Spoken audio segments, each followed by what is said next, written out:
Hi viewers, welcome to our channel. ప్రస్తుతం మనతో పాటు దాము బాలాజీ గారు సీనియర్ జర్నలిస్ట్ ఉన్నారు. వారితో ఒకసారి మాట్లాడదాం. సార్ నమస్కారం. నమస్తే. సార్ సింగర్ కల్పన గారి ఆత్మహత్య యత్నం చేసుకున్నారని చెప్పేసి మొన్నంతా కూడా వార్తలు వచ్చాయి. ఆమె కూడా హాస్పిటల్లో ట్రీట్మెంట్ తీసుకుని కోలుకున్నారు కూడా.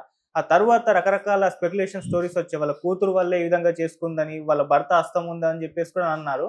అయితే ఆ తర్వాత వీళ్ళ కూతురు ప్రెస్ మీట్ పెట్టి ఇదంతా కాదు, అసలు ఆత్మహత్య యత్నమే చేసుకోలేదు, టాబ్లెట్లు అది ఇది అని చెప్పేసి అది చెప్తున్నారు. పోలీసులు ఇంకో వర్షన్ చెప్తున్నారు. ఇలా ఒక కన్‌ఫ్యూజన్ అయితే ఉంది సార్. అసలు ఏం జరిగింది కల్పన గారి విషయంలో మీరేం చెప్తారు? సింగర్ కల్పన ఆమె ఏ స్థాయి అచీవ్‌మెంట్ చేసింది. దాదాపు 1500 సాంగ్స్ సినిమాలలో పాడింది. ఇంకొక 1500 సాంగ్స్ స్టేజ్ మీద పెర్ఫార్మెన్స్ ఇచ్చింది. దాదాపు 3000 సాంగ్స్ ఆమె ఇప్పటివరకు పాడింది కనిపిస్తుంది. అట్లాగే ఆమె నటిగా 30 సినిమాల్లో బాలనటిగా నటించింది. దాని తర్వాత ఆమె సిద్ధ వైద్యం నేర్చుకొని అది వైద్యం చేయగలిగిన స్థాయికి వెళ్ళింది. దాని తర్వాత లిటరేచర్లో పీహెచ్డీ చేసింది. దాని తర్వాత ఎల్ఎల్బి చదివింది. అనేక foreign languages Germany, Italy, Arabic ఇలాంటి లాంగ్వేజెస్ నేర్చుకుంది. ఇలాగా ఆమె ఆ ఏజ్ గ్రూప్లో ఉన్న మహిళల్లో చాలా అచీవ్ చేసిందని చెప్పొచ్చు మనం. సో అయితే పర్సనల్ కెరీర్లో ఆమె పీక్కి వెళ్ళగలిగింది. అయితే పర్సనల్ లైఫ్లో ఆమె ఇబ్బందులు ఉన్నాయి. 2010లో ఆమె భర్తతో విడాకులు తీసుకొని తర్వాత ప్రసాద్ ప్రభాకర్ అని ఇంకొక అతనితో గత 5 ఏళ్లుగా నివసిస్తుంది. ఆమెకు ఆల్రెడీ 3 కూతుర్లు ఉన్నారు. ఆ 3 కూతుర్లు ఎడ్యుకేషన్లో రకరకాల దీంట్లో ఉన్నారు.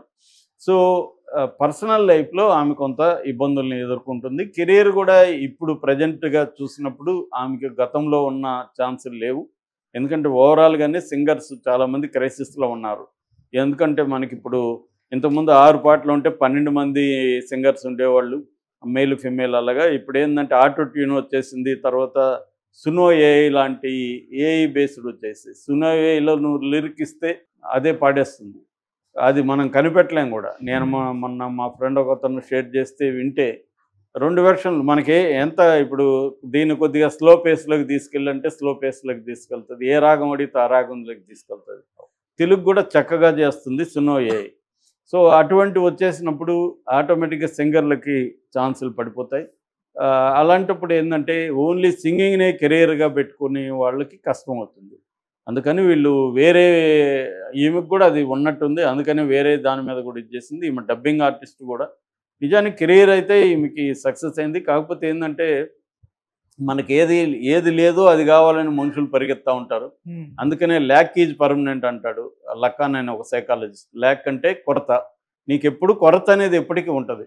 ఆ కొరత ఏందో తెలియని కొరత కూడా ఉంటుంది అంటాడు ఆయన. Lack which you don't know అంటాడు. So lack is permanent. జీవితంలో ఒక కొరత నీకు ఎప్పటికీ ఉండనే ఉంటుంది. 10 కోట్లు కావాలనుకున్నవాడికి 10 కోట్లు ఇచ్చినాక వాడికి 100 కోట్లు కావాలనిపిస్తుంది. 10 కోట్లతో సాటిస్ఫై కాడు. ఒక కారు కొనాలనుకున్నవాడికి కారు కొన్నాక కారు కొనాలనే కోరికను కోరుతూనే ఉంటుంది. అందువల్ల ఈమెది కూడా నాకు అది కనబడింది. ఈమె ఒక సాటిస్ఫాక్షను, ఒక సంతృప్తి, కంటెంట్మెంట్ ఈమె కనిపించట్లా. నిజానికి పీక్కి వెళ్ళింది ఒక కెరీర్లో. ఇంకోటి సాధించాలన్న ఇది కనిపిస్తుంది. ఈ క్రమంలో ఆమె ఆత్మహత్య చేసుకుందన్న వార్త వైరల్ అయింది. చాలామంది ఆమె అభిమానులు ఉన్నారు. ఆమె సాంగ్స్ విని ఆమె సాంగ్స్ అంటే ఇష్టపడే వాళ్ళు చాలామంది ఉన్నారు. పైగా బిగ్ బాస్లో కూడా వెళ్ళింది కాబట్టి ఇంకా చాలామందికి ఆమె దగ్గరగా వెళ్ళింది. సో ఈ క్రమంలో ఆమె సూసైడ్ చేసుకునిందా లేదా అనేది నెంబర్ 1, చేసుకుంటే దేనికి ఏ కారణం అనేది నెంబర్ 2. ఈ 2 విషయాల మీద ఇప్పుడు రకరకాల వెర్షన్లు వస్తున్నాయి. ఫస్ట్ వెర్షన్ ఏంటి, ఆమెకి భర్తతో ఏదో ఇబ్బందులు ఉంది, అందుకనే ఆమె ఆత్మహత్యకి ట్రై చేసిందని నెంబర్ 1 వెర్షన్. ప్రసాద్ని పోలీసులు విచారిస్తున్నారు, అదుపులోకి తీసుకోనని ఫస్ట్ వార్త వచ్చింది. తర్వాత ఏమొచ్చింది, ఆమె కల్పననే చెప్పినట్టుగా భర్తతో ఏమి లేదు, కూతురుతో వాగ్వివాదమైంది. కూతురు కేరళలో చదువుకుంటుంది, పెద్ద కూతురు దయా ప్రసాద్ అమ్మాయి పేరు. ఆమెను ఇక్కడికి వచ్చి ఉండమని తల్లి చెప్తే ఆ అమ్మాయి ఒప్పుకోలేదు. ఆ బాధలోనే ఆమె నిద్రమాతలు మింగిన అనేది 2వ వెర్షన్. 3వ వెర్షన్ ఏంటి, ఈ అమ్మాయే ప్రెస్ మీట్ పెట్టి చెప్పింది దయాప్రసాద్, మా అమ్మ అసలు ఆత్మహత్య అటెంప్ట్ చేయలేదు, ఆమె నిద్రమాతలు తీసుకునే అలవాటు ఉంది. ఎందుకంటే ఆమెకు అది కూడా నాతో గొడవ అనేది అబద్ధం, నాతో గొడవ కాదు. ఆమె ఎల్ఎల్బి, పిహెచ్డి 2 ఒకేసారి చేసింది. అందువల్ల ఆమెకి టెన్షన్ ఎక్కువైంది, ప్రెజర్ ఎక్కువైంది. ఆ ప్రెజర్ నుంచి తట్టుకోవడానికి ఇన్సోమ్నియాకి ఆమె మందులు తీసుకుంటుంది. ఇన్సోమ్నియా అంటే నిద్ర పట్టకపోవడం. ఇన్సోమ్నియా ఉంది ఆమెకి. ఆ ఇన్సోమ్నియా కోసం ఆమె మందులు తీసుకుంటుంది. ఈ మందులు తీసుకోవడానికి వల్ల ఆమె ఎక్కువ డోస్ అయిపోయింది. ఎక్కువ డోస్ వల్ల ఆమె స్పృహ తప్పిపోయింది అనేది కూతురు చెప్తుంది. సో ఇక్కడ మనకి పోలీసులేమో కేపీహెచ్బి పోలీసులు ఒక ప్రెస్ నోట్ రిలీజ్ చేశారు. ఆ ప్రెస్ నోట్లో ఏముందంటే ఈమె కూతురుతో ఆర్గ్యుమెంట్ వల్లనే ఆత్మహత్యకి ట్రై చేసిందనేది వాళ్ళు చెప్తున్నారు. పోలీసులేమో ఆత్మహత్య అటెంప్ట్ అంటున్నారు కారణం పక్కన పెడితే. కూతురేమో అసలు ఆత్మహత్య కాదు, మందులు ఎక్కువ తీసుకున్నది, మా ఇంట్లో ఎటువంటి ప్రాబ్లమ్స్ లేవని కూతురు చెప్తుంది. ఆమె చెప్పినట్టుగా కల్పన చెప్పింది ఏమంటే కూతురుతో ఆర్గ్యుమెంట్ జరిగింది, కూతురు ఇక్కడికి రానంటే ఆ మనస్తాపంతో చేసుకున్నాను. పైగా ఒక గతంలో ఈనాడు గ్రూప్కి ఇచ్చిన ఇంటర్వ్యూలో కూడా ఆమె 2010లో మా భర్తతో విడిపోయిన తర్వాత కూతుర్ని పెంచడం నా కెరీర్ డౌన్లో ఉంది, ఆ టైంలో నేను చాలా ఇబ్బంది పడే ఆత్మహత్య కూడా ట్రై చేశాను, చివరికి చిత్ర గారు నన్ను కాపాడారు, ఈ రకంగా ఆమె చెప్పింది.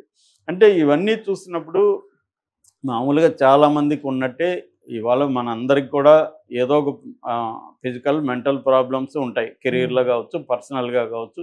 ప్రాబ్లమ్స్ లేని వ్యక్తులు ఎవరు ఉండరు. అలాగా ఆమెకు కూడా ఇష్యూస్ ఉంటాయి. ఇష్యూస్ని మనం ఎలా ట్యాకిల్ చేస్తున్నాం అనే దాన్ని బట్టి మన లైఫ్ ఉంటుంది.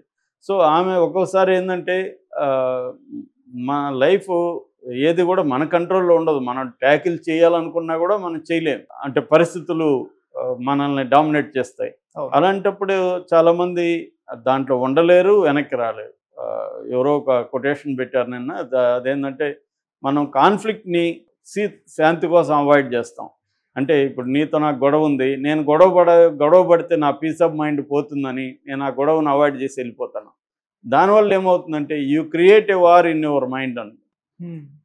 అది నీతో కాన్ఫ్లిక్ట్ అక్కడే గొడవ పడి వదిలేస్తే అయిపోయేది.